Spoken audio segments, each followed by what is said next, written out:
नागपूर शहरातील पारडी परिसरात इंस्टाग्रामवरील ओळख एका तरुण शिक्षिकेसाठी धोकादायक ठरल्याची घटना समोर आली आहे। एका 21 वर्षीय तरुणीची ओळख तिलक निर्मल रेवार या युवकासोबत सामाजिक माध्यमावर झाली।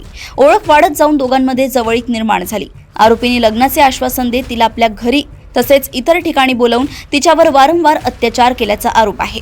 काही काळानंतर आरोपीने लग्नास नकार दिला आणि टाळाटाळ सुरू केली। तसेच पीडितेला धमक्या दिल्याचाही आरोप आहे। घटनेची जाणीव झाल्यानंतर पीडित तरुणीने पोलिसात तक्रार दाखल केली।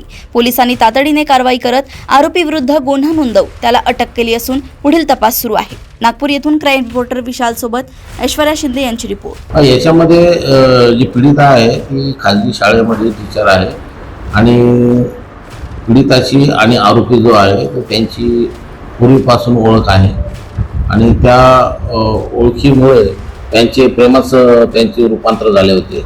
इंस्टाग्रामवरून त्यांची ओळख झाली होती आणि त्याच्यामध्ये आरोपीने पीडिताला लग्नाचे आमिष दाखवून नमूद गुन्हा केलेला आहे। आमचे पोलीस ठाणे पारडीचे DBT आणि जे तपास अधिकारी आहे PSI शिंदे आणि आमचा पोलीस स्टाफ आहे यांनी त्या आरोपीला तात्काळ अटक केलेली आहे आणि नमूद आरोपीचा PCR 24 तारखेपर्यंत मिळालेला आहे। आरोपीचं नाव तिलक रेवार आहे।